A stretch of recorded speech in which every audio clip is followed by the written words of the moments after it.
Welcome back friends. तो स्वागत है एक बार फिर से आपके अपने YouTube channel Vidya Vihar computer classes में और आरआरबी एनटीपीसी के प्रीवियस ईयर क्वेश्चन सॉल्यूशन में आपका एक बार फिर से नमस्कार करता हूं। मैं विजय सर आप लोगों को इस समय आरआरबी एनटीपीसी प्रीवियस ईयर के पूछे हुए मैथ्स के क्वेश्चंस को यहां पर सॉल्व करवा रहा हूं। तो उम्मीद है कि आप लोगों को ये बेहद ही पसंद आ रहा होगा।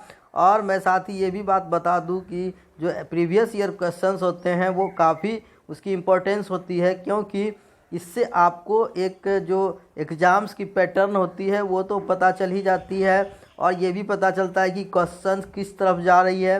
साथ ही आप लोगों को बहुत सारे ऐसे भी क्वेश्चन होते हैं जो प्रीवियस ईयर के आपके नए आने वाले एग्ज़ाम्स में भी ऐसे सवाल उस या तो डायरेक्ट सवाल या उससे रिलेटेड सवाल पूछ दिए जाते हैं। तो इसका बेहद ही आप लोगों को बेनिफिट हो सकता है। तो आइए हम लोग यहाँ पर आज इस क्वेश्चंस को, जो कि आपके 29 मार्च 2016 को सेकेंड शिफ्ट में पूछी गई थी, तो हम इस क्वेश्चन के मैथ्स को आज यहाँ पर सॉल्व करें। तो आइए सबसे पहले हमारा यहाँ पर जो मैथ आपके यहाँ पर स्क्रीन पर आप इस समय देख रहे हैं, तो आपने यहाँ पर देखा कि जो 4 पर पावर 3 गुना 5 पर पावर 6 बराबर 10 पर पावर m है। तो आपको m की वैल्यू ज्ञात करनी है। तो यहाँ पर आप देखेंगे कि 4 पर अगर पावर 3 है तो हम इसे 2 पर पावर 2 गुना 3 लिख सकते हैं।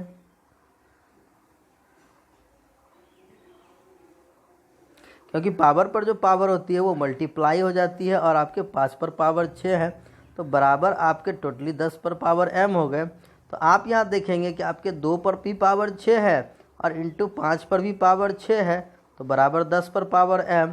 तो जब भी आपके पावर सेम होते हैं तो आप बेस को मल्टीप्लाई कर देंगे। तो 10 पर पावर 6 बराबर 10 पर पावर m। तो पावर को देखें तो m बराबर आपके 6 हो गए। तो m बराबर 6, ऑप्शन नंबर बी आपके हैं बिल्कुल सही जवाब। तो बढ़ते हैं अब अपने अगले क्वेश्चन। तो अगला क्वेश्चन अब आपका यहाँ पर है, एक समांतर चतुर्भुज ए बी सी डी। तो समांतर चतुर्भुज ए बी सी डी इस प्रकार से होती है, ए बी सी डी। तो ए बी सी डी का जो क्षेत्रफल है वो 25 वर्ग सेमी है। तो त्रिभुज बी सी डी का क्षेत्रफल ज्ञात करना है। तो बी सी डी आप देखेंगे तो बी सी और डी यानी कि ये जो त्रिभुज है इस त्रिभुज का आपको क्षेत्रफल ज्ञात करना है। तो आप जानते हैं कि समांतर चतुर्भुज जब भी होती है तो उसके विकर्ण जो होते हैं वो चतुर्भुज को 2 बराबर पार्ट में बांट देती है। तो अगर पूरे क्षेत्रफल 25 है तो वहाँ पर आपके आधे के क्षेत्रफल 25/2 यानी कि 12.5 वर्ग सेमी, ऑप्शन नंबर डी हो जाएंगे बिल्कुल सही। तो उम्मीद है इस सवाल को भी आप लोगों ने यहाँ पर समझ लिया। नेक्स्ट क्वेश्चन अब आपके यहाँ पर है कि दो आपके जो है संख्याओं के HCF 24 दिए हुए हैं और आपसे उनका LCM कहा है कि LCM कौन हो सकता है। तो इसमें से आपका अनुमान करना है कौन सा LCM हो सकता है। तो सीधी बात है, अगर आपके HCF 24 है तो LCM आपके 24 से डिवाइड होने चाहिए, क्योंकि LCM जो होते हैं वो HCF के मल्टीपल होते हैं, उसके गुणक होते हैं। तो यहाँ पर अगर आप देखेंगे तो सिर्फ 144 ही 24 से यहाँ कट सकते हैं। तो इसलिए यहाँ पर जो आपके LCM होंगे वो 144 ही हो सकते हैं। तो ऑप्शन बी बिल्कुल है सही जवाब। तो आइए बढ़ते हैं अगले सवाल की ओर। यहाँ पर अब आपका जो अगला सवाल है, आपके सवाल आसान ही है, लेकिन अगर आप इसमें सॉल्यूशन अगर सही तरीके से नहीं कर सकेंगे तो काफ़ी समय आपका यहाँ बर्बाद हो सकता है। तो आइए हमको बताते हैं कि अगर आप जब भी नीचे आपके यहाँ पर पूर्णांक संख्या है तो आप इसे जब भी पूर्णांक तोड़ेंगे तो 7 या 21 एक आपके 22 बट्टे यहाँ पर 3 हो जाएंगे। तो 3 आपके ऊपर चले जाएंगे तो 3 या 9 बट्टे आपके हो जाएंगे 22, और प्लस फिर जब आप यहाँ करेंगे तो 7 या 21 एक 22/7, तो 7 ऊपर चले जाएंगे तो 7 या 21/22। तो आपने यहाँ पर देखा कि 21 9 आपके हो गए 30/22। तो इसको कटा देने के बाद आपके 15/11, तो 11 कम 11 4 15, तो 1.4 बट्टे आपके हो गए यहाँ पर 11, 1.4/11 ऑप्शन नंबर बी है सही जवाब। तो बढ़ते हैं नेक्स्ट क्वेश्चन की ओर। यहाँ पर तो फिर से क्वेश्चन आपके सामने यहाँ पर जो वर्गमूल से रिलेटेड है। तो आप यहाँ पर देखेंगे कि इस सवाल में अगर हम यहाँ पर 16/a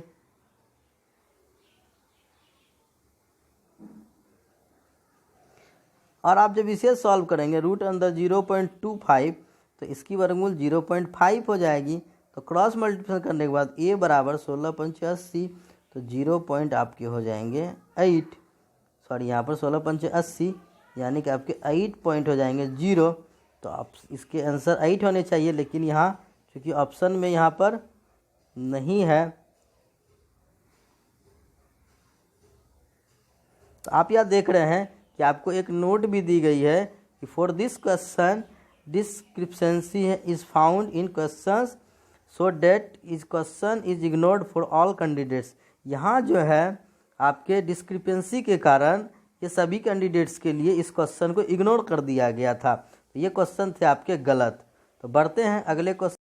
अब यहाँ क्वेश्चन है ए एक काम को 40 दिनों में समाप्त कर सकता है और बी वही काम 30 दिनों में समाप्त कर सकता है। यदि दोनों मिलकर काम करते हैं तो यह काम समाप्त होने में कितना समय लगेगा। तो आपने यहाँ पर सवाल को देख लिया, यानी कि ए यहाँ पर आपके 40 दिन में काम करते हैं और बी 30 दिन में करते हैं। अगर मान लिया हमने 120 काम, तो यहाँ से ये 40 या 120 डेली 3 काम करेंगे और बी यहाँ पर डेली 4 काम करेंगे। तो डेली आपके यहाँ पर 4-3 ए और बी मिलकर डेली 4-3 7 काम कर देंगे। तो टोटल काम 120 है, तो 7 के हिसाब से दोनों मिलकर तो यहाँ पर आपके 17.1/7 यानी ऑप्शन नंबर ए 17.1/7 दिनों में इस काम को पूरा कर देंगे। तो बढ़ते हैं अगले क्वेश्चन। अब यहाँ आप देख रहे हैं सरल करें, तो यहाँ पर आपके a⁻6 into a⁻⁻4 divide a⁻3 है। तो यहाँ से जब देखेंगे तो सभी की बेस ए ही है, तो हम जानते हैं कि गुना में पावर जुड़ जाती है और भाग में पावर घट जाती है। तो यहाँ पर आपके 6 + -4 और फिर आपके -3 हो जाएंगे। तो ए पर पावर आपके 6 - 7 हो गए, तो आपके ए पर पावर -1 हो गए। और जब आप माइनस को हटाएंगे तो यानी 1/a, तो ऑप्शन नंबर सी 1/a आपके हो जाएंगे बिल्कुल ही सही जवाब। तो बढ़ते हैं फिर से आप अपने नेक्स्ट क्वेश्चन की। तो आइए पहले क्वेश्चन को पढ़ लेते हैं। एक परीक्षा में 40 छात्रों द्वारा प्राप्त किए गए अंकों का माध्य 72.5 है। बाद में यह पता चला कि गलती से एक छात्र के अंक 84 की जगह 48 लिखे गए थे, तो सही माध्य क्या है। यानी कि एक छात्र ने जो 84 मार्क्स प्राप्त किए थे तो उसके जगह 48 लिख दिया गया। तो 84 के जगह अगर 48 लिखा चले गया तो वहाँ पर नंबर कम हुई है, तो नंबर अभी बढ़ेगी। तो यहाँ पर कितनी बढ़ेगी नंबर, तो यहाँ पर पहले देख लेते हैं यहाँ कितने का डिफरेंस आया है। 36 नंबर का डिफरेंस आया। तो ये 36 नंबर जो आपके हैं ये टोटली अभी 40 के 40 स्टूडेंट्स में बढ़ेंगे। तो यहाँ से अगर आप देखेंगे तो 4 × 36 4 × 40 यानी कि जो 0.9 मार्क्स सभी के बढ़ जाएंगे औसत में। तो पहले आपके 72.5 थे और इसमें जब हम 0.9 बढ़ा देंगे तो 73.4 हो जाएंगे, यानी कि आपके ऑप्शन नंबर डी 73.4 मार्क्स आपके सही माध्य हो जाएंगे। तो फिर से चलिए बढ़ते हैं अगले क्वेश्चन की ओर। तो अगला क्वेश्चन यहाँ पर आप देख रहे हैं ABC एक साझेदारी कंपनी में, थोड़ा जूम कर लेते हैं, साझेदारी कंपनी में 1,20,393 रुपये का मुनाफा अर्जित करता है, जिसे ABC में 5:3:1 के अनुपात में बांटा जाता है। तो इसमें बी को कितना हिस्सा मिलेगा।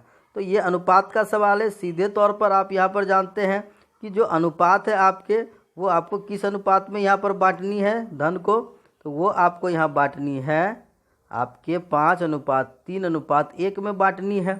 तो जब आप यहाँ पर 5:3:1 में बांटेंगे तो 1,20,393, तो 5 3 8 1 9, पहले 9 हिस्सा करके उसमें बी का जो हिस्सा है, बी का हिस्सा है 3, तो यहाँ से हमने 3 दिया, 9 कटा दिया, उसके बाद 3 से ये आपके कट गए 40 बार में। तो यहाँ 40 अगर आप एक ही ऑप्शन में देख रहे हैं, सीधी सी बात है, तो आपके ऑप्शन नंबर ए हो गए बिल्कुल ही सही जवाब। तो बढ़ते हैं अगले क्वेश्चंस की ओर। तो स्टूडेंट्स यहाँ पर एक चीज़ देख रही होगी कि जो आपके हैं यहाँ पर 40,131 होने चाहिए थे। जब आप 120 393 को आप 3 से डिवाइड करेंगे तो 40,131 होने चाहिए थे, लेकिन यहाँ पर 121 है। इस कारण से यहाँ पर आपके नोटिफिकेशन दे दी गई है कि इसमें भी आपके डिस्क्रिपेंसी होने के कारण ये भी क्वेश्चन इग्नोर कर दिए गए थे एग्ज़ाम में। तो हम लोग यहाँ पर अब बढ़ते हैं अगले क्वेश्चन की ओर। तो यहाँ पर आप देख रहे हैं एक मीनार के आधार से 20 मीटर दूरी पर स्थित बिंदु से मीनार की चोटी का उन्नयन कोण 60 डिग्री है। तो मीनार की ऊंचाई का आपको पता लगाना है। तो यहाँ पर हम लोग आइए इस सवाल को सॉल्व करें। हाइट एंड डिस्टेंस का सवाल है त्रिकोणमिति का। तो एक मीनार के आधार, मान लो ये एक कोई मीनार है, से 20 मीटर दूरी पर स्थित एक बिंदु है। ये आपके यहाँ से 20 मीटर दूरी पर एक बिंदु है और मीनार की चोटी का उन्नयन कोण 60 डिग्री है, यानी कि ये आपके हो गए 60 डिग्री। तो मीनार की ऊंचाई आपको ये h ज्ञात करनी है।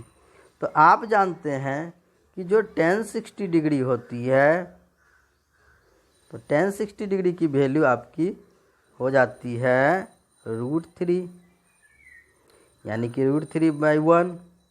तो अगर यहाँ से आपके जो p/b, तो हाइट अगर यहाँ पर √3 होगी तो ये 1 होगी, पर ये यहाँ पर 1 नहीं होकर 20 है, यानी कि ये आपके 1 की जगह पर 20 यानी 20 गुना ज़्यादा। तो ये √3 की जगह पर भी आपके 20 √3 हो जाएंगे। तो अगर यहाँ पर हम √3 का मान यहाँ पर पुट कर ले 1.73,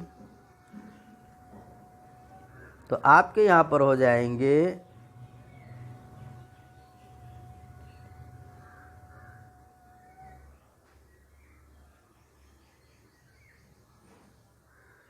30.6, यानी कि ऑप्शन नंबर बी 30.6 मीटर यहाँ पर आपके 34.6 मीटर इस सवाल के हो जाएंगे सही जवाब। तो बढ़ते हैं अगले क्वेश्चंस की ओर। तो यहाँ पर अब आपका जो सवाल है वो है a + b की होल स्क्वायर बराबर आपको दे दी गई है 10 100 और a/b आपको 1/3 है। तो a b ज्ञात करें। तो जब भी आपको a + b की होल स्क्वायर 100 होगी तो सीधी सी बात है कि यहाँ पर a + b की वैल्यू कितनी हो जाएगी 10 हो जाएगी। लेकिन यहाँ पर जो अनुपात दी गई है वो वहाँ पर a/b 1/3 है। तो यहाँ से अगर हम देखें तो a + b की वैल्यू तो 4 ही होगी, लेकिन एक्चुअल में 10 है। तो यहाँ से ये कितने गुना ज़्यादा हो रही है 2.5 गुना ज़्यादा है।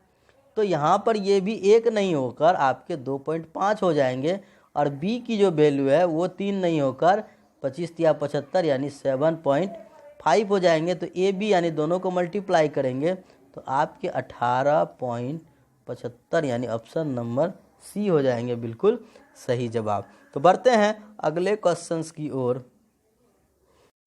तो आइए अब यहाँ पर इस सवाल को देखते हैं कि 2 वर्ष में एक मूलधन पर 5% वार्षिक दर से चक्रवृद्धि ब्याज और समान समय में उसी मूलधन पर साधारण ब्याज से 10 रुपये ज़्यादा है। तो इसका मतलब स्पष्ट है कि चक्रवृद्धि ब्याज और साधारण ब्याज का जो अंतर है वो आपका अंतर कितना है, वो अंतर आपका 10 रुपये है। तो आपको यहाँ पर मूलधन ज्ञात करना है, यानी कि P की वैल्यू आपको यहाँ पर फाइंड करनी है।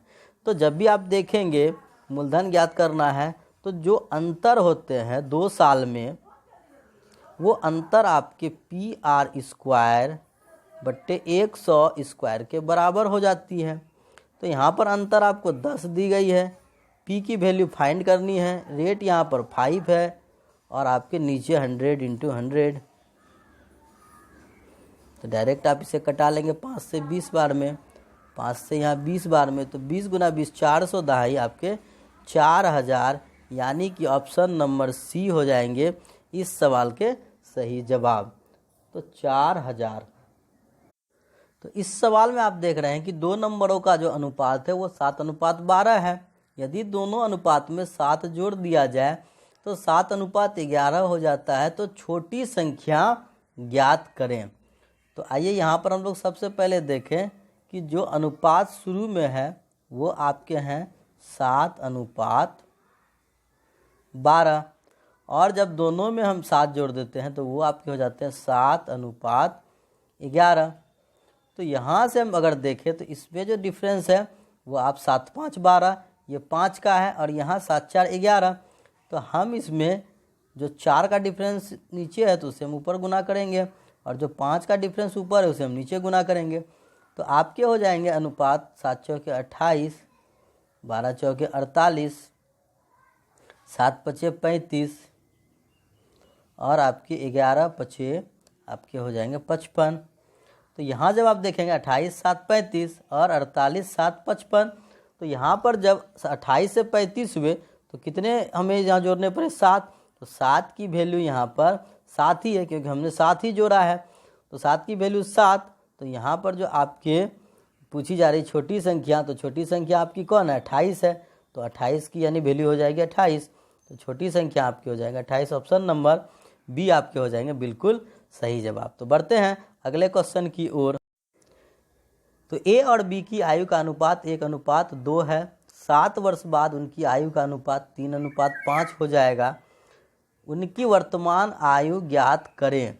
तो यहाँ पर आप देखेंगे जो सबसे पहले ए और बी की जो आयु का अनुपात है वो आपकी 1:2 है।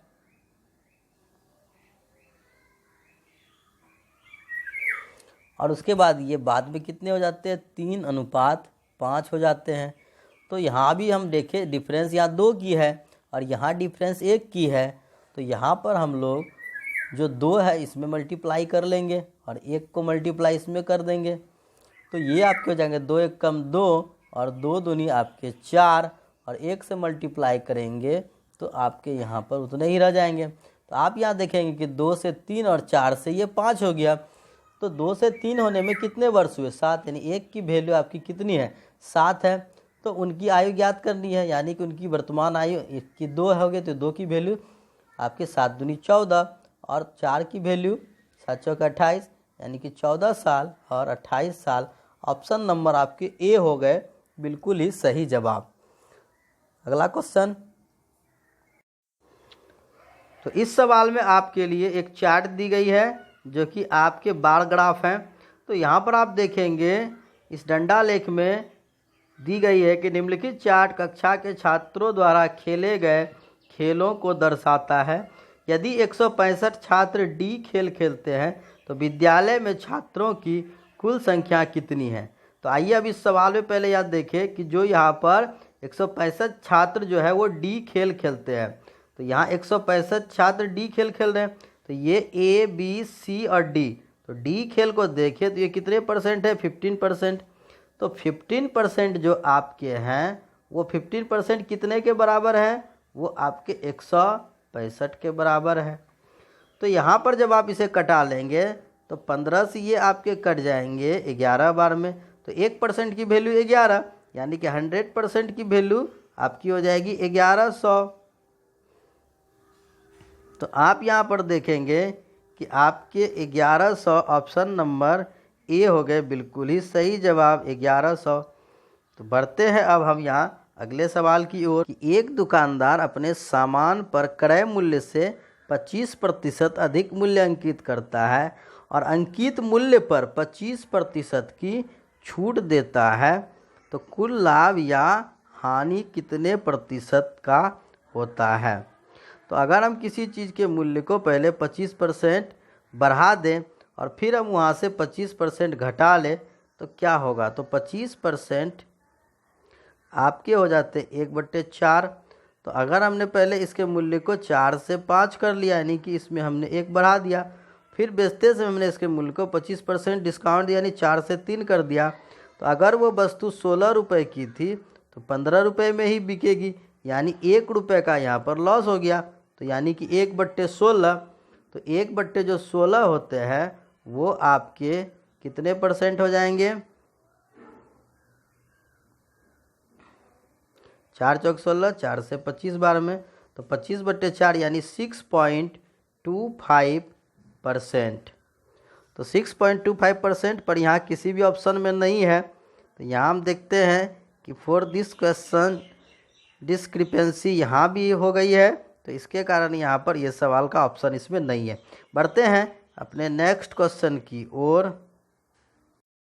अब यहाँ पर सवाल है कि एक रेलगाड़ी 160 किलोमीटर प्रति घंटे की गति से चल रही है और इसकी लंबाई 180 मीटर है। रेलगाड़ी द्वारा एक खंभे को पार करने में लगने वाला समय यहाँ पर आपको ज्ञात करना है। तो यहाँ पर आप देखेंगे तो जो रेलगाड़ी की लंबाई होती है वो दूरी हो जाती है और इसकी चाल 160 किलोमीटर प्रति घंटा है। यहाँ से हमें समय निकालनी है, तो समय बराबर आपके दूरी बट्टे चाल। तो चाल यहाँ किलोमीटर प्रति घंटा में, जब इसे मीटर प्रति सेकंड में बदलेंगे तो 5/18 से गुना करेंगे, तो यहाँ से आपके 18 चले जाएंगे ऊपर।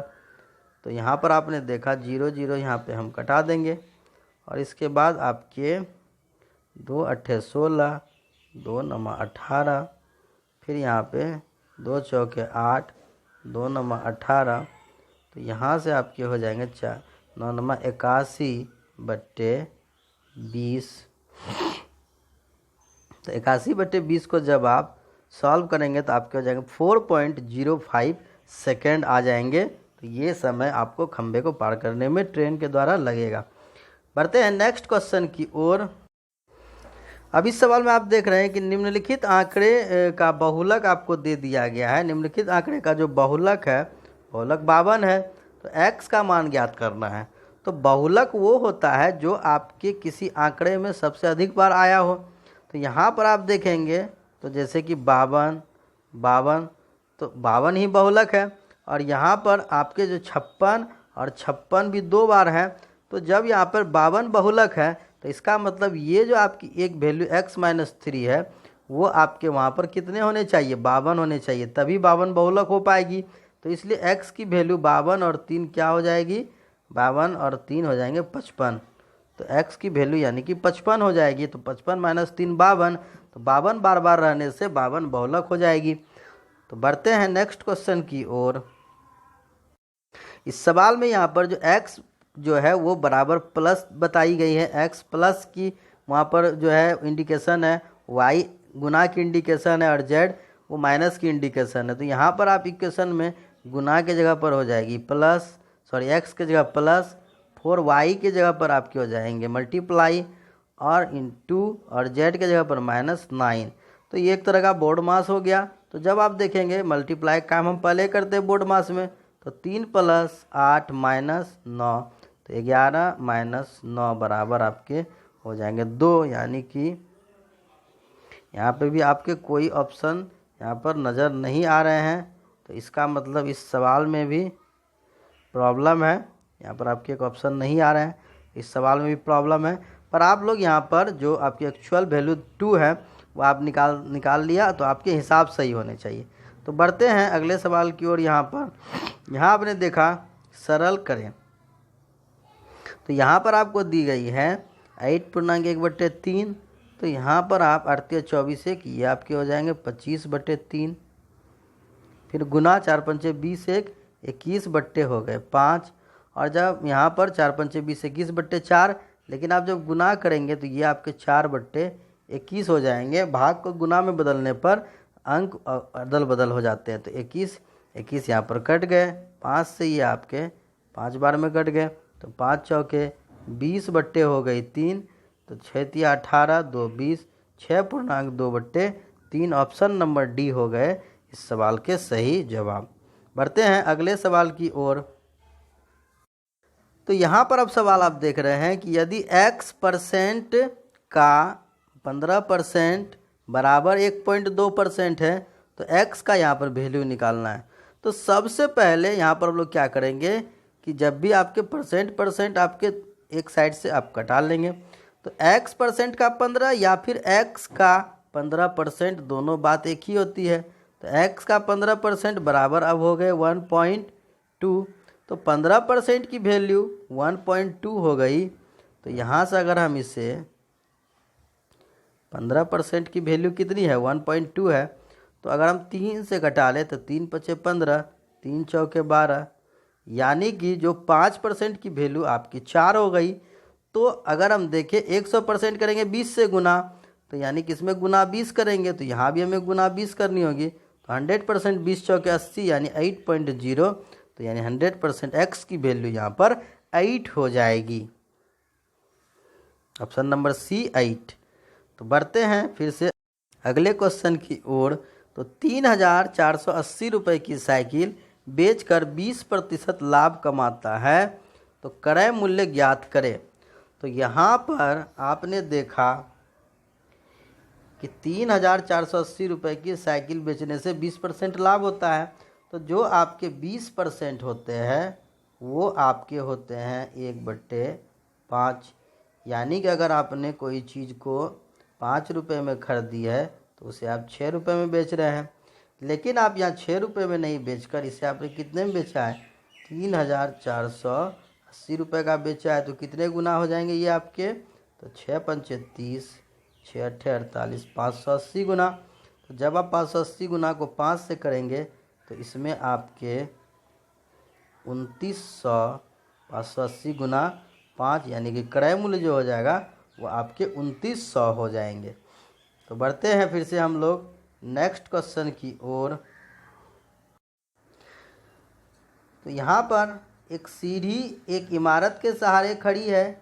सीढ़ी का आधार इमारत से 6 मीटर दूर है।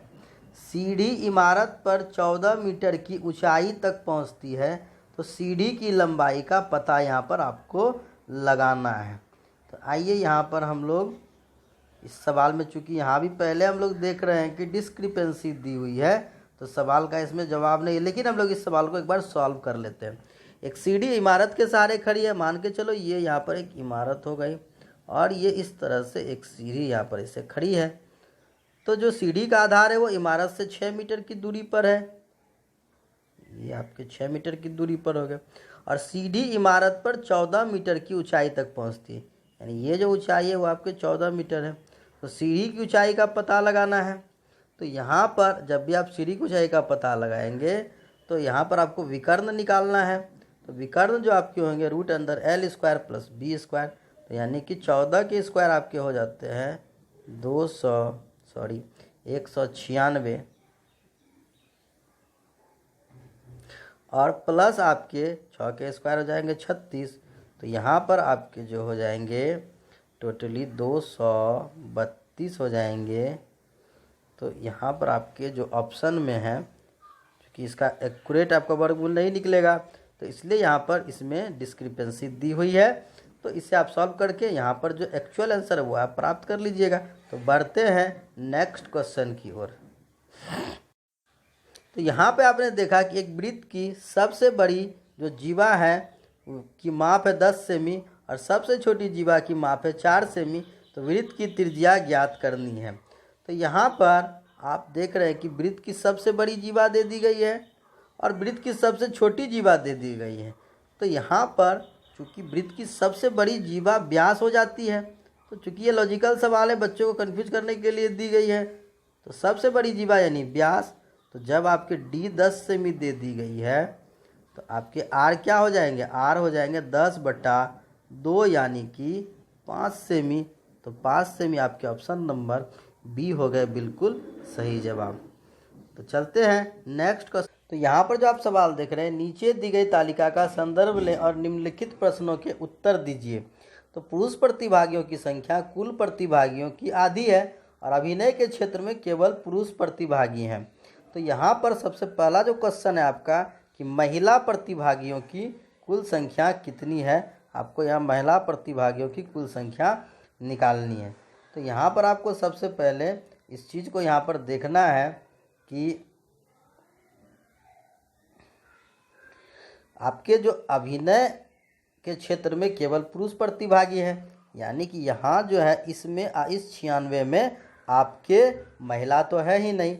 तो महिला यहाँ पर आधी यानी कि 90 यहाँ पर महिला हो जाएगी और यहाँ पर महिला जो है वो 100 आपके जो है वो 142 यहाँ पर हो जाएंगे। तो तो यहाँ से आपके हो गए 232, यानी कि जो महिला है जहाँ भी कुल होंगे उसके आधे जो है, आधे वो पुरुष है तो आधी महिला है, तो 180 का आधा 90, 284 का आधा 142, तो दोनों को जोड़कर 232, तो 232 ही महिला होगी, क्योंकि अभिनय के क्षेत्र में केवल पुरुष ही है, तो इसमें तो महिला है ही नहीं, तो महिलाओं की जो संख्या वो हो गई 232, यानी कि आपके option number C 232, option number C है सही जवाब। तो बढ़ते हैं यहाँ पर अगले क्वेश्चंस की ओर। फिर से यहाँ पर जो अगला सवाल है, पुरुष प्रतिभागियों की कुल संख्या कितनी है। तो अभी आपने देखा कि जो महिलाओं की संख्या थी वो आपके शुरू के जो आपके इस दो हिस्से में 232 पुरुष इधर हो गए गायन और नृत्य में, और जब आप अभिनय के क्षेत्र में देखेंगे तो सिर्फ 96 यहाँ पर, ये तो पुरुष ही है, तो 96 यहाँ और प्लस हो जाएंगे, तो 6 2 8, 9 3 12 के 2 1 2 1 3, यानी पुरुष टोटल हो जाएंगे 328, ऑप्शन नंबर ए हो गए बिल्कुल ही सही जवाब। तो बढ़ते हैं अगले क्वेश्चन की ओर। यहाँ पर अब इस तालिका में पुरुष प्रतिभागियों की अधिकतम संख्या किस राज्य में यहाँ पर दी गई है। तो यहाँ से आप देखेंगे जो अधिकतम पुरुष है वो आपके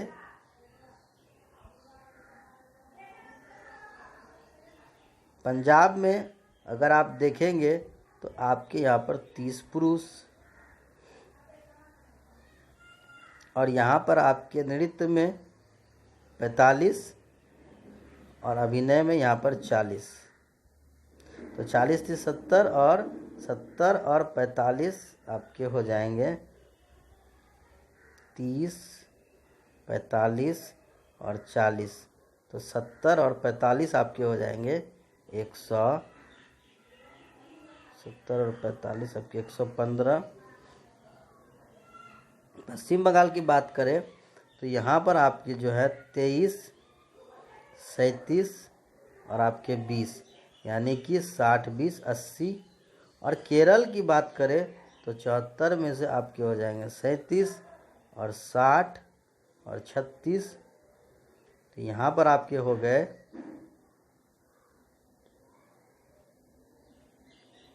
इसका मतलब जो सबसे ज़्यादा पुरुष हैं वो केरल राज्य से यहाँ पर आ रहे हैं, तो यानी कि ऑप्शन नंबर सी आपके केरल राज्य है इस सवाल के सही जवाब। पुरुष प्रतिभा की अधिकतम संख्या किस राज्य में है, तो केरल में है।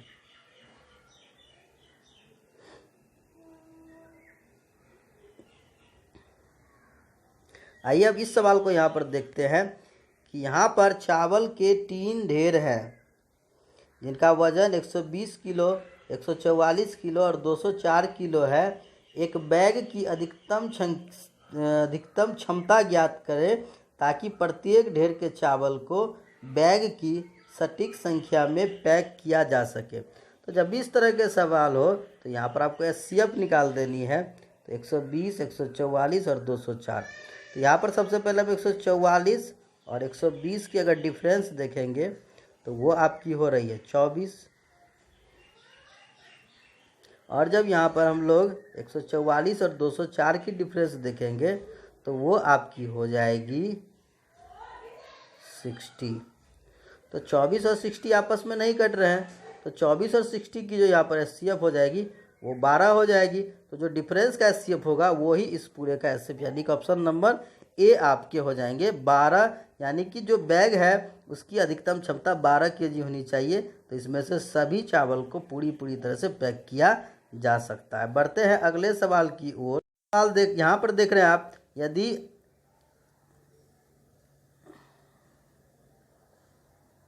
50 आदमी एक काम को 20 दिनों में समाप्त कर सकते हैं तो 18 आदमियों द्वारा इसी काम को समाप्त करने में कितने दिन लगेंगे।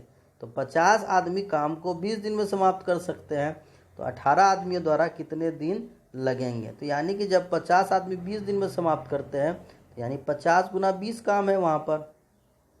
इसे हम 18 व्यक्ति कराएंगे तो इसे बट्टे में 18 कर लेंगे, तो यहाँ से आपके 2 नमा 18, 2 दाई 20, तो आपके 500 बट्टे 9, यानी कि 9 पचे 45, फिर 9 पचे 45, 55.5/9 यानी कि ऑप्शन नंबर डी 55.5/9 दिन लगेंगे। बढ़ते हैं अगले सवाल की ओर। एक 250 मीटर लंबी रेलगाड़ी एक विद्युतीय खंभे को 8 सेकंड में पार करती है। यदि यह एक प्लेटफार्म को पार करने में 20 सेकंड लेती है तो प्लेटफार्म की लंबाई यहाँ पर कितनी है? तो यहाँ पर आइए अब इस सवाल को देखते हैं कि ये जो ट्रेन है खंबे को पार करने में 8 सेकंड लेती है, यानी 8 सेकंड में ये कितनी दूरी तय करती है? 250 मीटर। तो प्लेटफार्म पार करने में उसे 20 सेकंड लगते, तो 20 सेकंड में कितनी दूरी जाएगी? तो 250/8 गुना 20, तो 4 दूनी 8, 4 से ये 5 बार में कट गए और 2 से ये कट गए आपके 125 बार में। तो 125 पंचे 625, तो 625 मीटर दूरी ये 20 सेकंड में तय करती है। तो 625 में से जो आपके ट्रेन की लंबाई है 250 हम यहाँ माइनस कर लेंगे, तो आपके जो है 375 मीटर, यानी कि ऑप्शन नंबर ए प्लेटफार्म की लंबाई 375 मीटर हो जाएगी। तो बढ़ते हैं अब अगले सवाल की ओर। अगला सवाल है, निम्नलिखित में से कौन सी संख्या एक पूर्ण वर्ग है? तो आप जानते हैं कि पूर्ण वर्ग तभी होगी जब पॉइंट के बाद अंकों की संख्या सम होनी चाहिए, यानी कि पॉइंट के बाद अंकों की संख्या 2, 4, 6 या 8 होनी चाहिए। अगर पॉइंट के बाद अंकों की संख्या 1, 3, 5 होगी तो वो कभी पूर्ण वर्ग नहीं हो सकती। तो यहाँ सिर्फ ऑप्शन ए में ही आपके जो पॉइंट के बाद अंकों की संख्या 2 है, इसलिए 0.09 एक पूर्ण वर्ग है। तो बढ़ते हैं अगले सवाल की ओर। अब जो क्वेश्चन है यहाँ पर एक क्वेश्चन है, 40 विद्यार्थियों की कक्षा में 24 विद्यार्थी खो खो और 20 विद्यार्थी कबड्डी तथा 38 विद्यार्थी कोई भी एक खेल खेल सकते हैं। तो यहाँ पर देखिए सवाल थोड़ी सी है तो आसान ही, लेकिन थोड़ी सी इसमें आपको दिमाग लगानी होगी कि 38 विद्यार्थी कोई भी खेल खेल सकते हैं। इसका मतलब 2 विद्यार्थी कोई खेल नहीं खेल सकते हैं। इसका मतलब जो यहाँ पर खेलने वाले हैं टोटल 40 विद्यार्थी में से 2 हटा दे तो 38 ही विद्यार्थी आपके यहाँ पर खेलने वाले हैं, क्योंकि 2 विद्यार्थी आपको खेलने वाले नहीं हैं। और उसके बाद जो आपके 24 विद्यार्थी खो खो, जब हम खो खो की बात करें तो खो खो खेलने वाले 24 विद्यार्थी हैं और कबड्डी खेलने वाले आपके 20 विद्यार्थी हैं। इस प्रकार यहाँ से अगर गिनती करें तो आपके 44 हो जाते हैं, जबकि टोटल खेलने वाले 38 हैं। तो इसका मतलब ये जो आपके डिफरेंस हो गए 6, तो 6 ये आपके दोनों खेलने वाले हैं, यानी कि 6 विद्यार्थी ऐसे हैं जो कबड्डी और खो खो दोनों में जुड़ गए हैं। तो यहाँ से हम एक ऐसा डायग्राम पहले बना लें। एक तरफ हमने खो खो को रख दिया और एक तरफ हमने कबड्डी को रख दिया। तो दोनों खेलने वाले यहाँ पर 6 स्टूडेंट हैं। तो अगर कबड्डी में 20 विद्यार्थी है तो आपके रेस्ट इधर 14 हमने इधर रख दिया, 14 × 20 कबड्डी के हो गए। और जब हम खो खो की बात करें तो खो खो में 24 विद्यार्थी हैं, तो 6 और इधर आपके हो जाएंगे 18। तो 18 × 24 ये आपके खो खो के विद्यार्थी हो गए। तो यहाँ पर जब बात की जाए तो ये 6 तो कबड्डी भी खेल रहे हैं, लेकिन 18 जो है वो सिर्फ आपके खो खो ही खेलते हैं। तो यहाँ आपका सवाल है कि कितने विद्यार्थी कबड्डी नहीं खेलते हैं? तो आप यहाँ पे 18 केवल खो खो खेलने वाले हैं और 2 विद्यार्थी तो खेलते ही नहीं है कुछ भी, यानी कि 20 विद्यार्थी ऐसे हो गए जो आपके कबड्डी नहीं खेलते हैं, यानी कि आपका ऑप्शन नंबर सी। तो आइए फिर से बढ़ते हैं अगले सवाल की ओर। यहाँ पर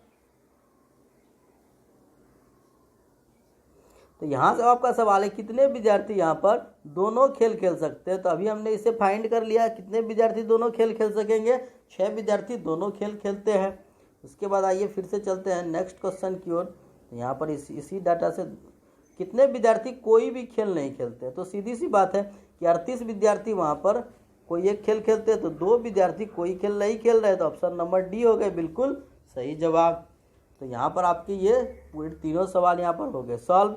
तो बढ़ते हैं अगले सवाल की ओर। यहाँ पर आपका अगला सवाल है कि 22 सेमी की परिधि वाले एक वृत्ताकार क्षेत्र का क्षेत्रफल क्या होगा? तो सबसे पहले हम लोग को यहाँ जो परिधि है वो 22 सेमी है, तो परिधि आप लोग जानते हैं, जो परिधि होती है वो 2 पाई आर, तो 2 पाई आर बराबर हो गई 22। तो आर की वैल्यू हम लोग निकाल लेंगे, तो 22 गुना 7 बटे 2 गुना 22, 22 कट गए, तो आर की वैल्यू हो गई 7 बटे 2। तो यहाँ से वृत्त का क्षेत्रफल निकालेंगे, तो पाई आर स्क्वायर, तो पाई आर स्क्वायर वृत्त का क्षेत्रफल, तो 22 बटे 7 और आर आपके हो गए 7 बटे 2 गुना 7 बटे 2। तो आपके 7 कट गए, 2 से आपके 11 बार में कट गए, तो 11 सत्ते आपके 77 बटे 2, यानी कि हो गए 38.5। तो ऑप्शन नंबर डी 38.5 वर्ग सेमी हो गए इस वृत्त का क्षेत्रफल। तो आइए फिर से बढ़ते हैं नेक्स्ट क्वेश्चन की ओर। एक निश्चित साधारण ब्याज की दर पर एक राशि 8 वर्ष में स्वयं का 3 गुना हो जाती है।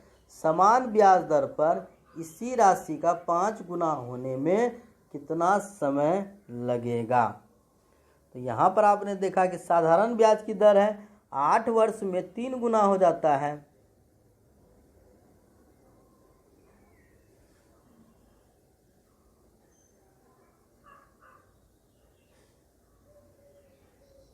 आठ वर्ष में तिगुना, तो जब आप देखेंगे 8 वर्ष में तिगुना हुआ, तो तिगुना होने का मतलब है अगर आपने 100 रुपये रखे तो वो आपके 300 हो गए।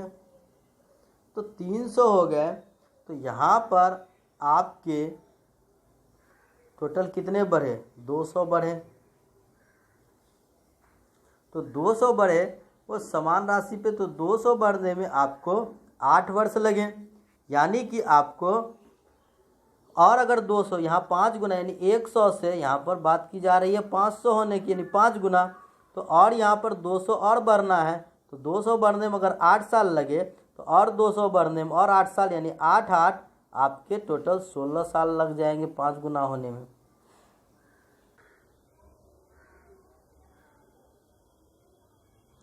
तो आज के इस सेशन में इतने ही इम्पोर्टेंट सवाल थे। तो उम्मीद है कि आप लोगों को ये सभी सवाल अच्छे लगे होंगे, अच्छी लगी होगी लॉजिक। तो अगर आपको ये अच्छी लग रही है तो हमें कमेंट बॉक्स में ज़रूर लिखिएगा, और जो लोग नए हैं इस चैनल को सब्सक्राइब ज़रूर कर ले, क्योंकि आगे आने वाली सभी नोटिफिकेशन आप लोगों को आराम से मिल सके। तो इसके साथ ही आज के सेशन को यहाँ पर समाप्त करते हैं। मिलते हैं एक नए विषय के साथ, तब तक के लिए गुड बाय।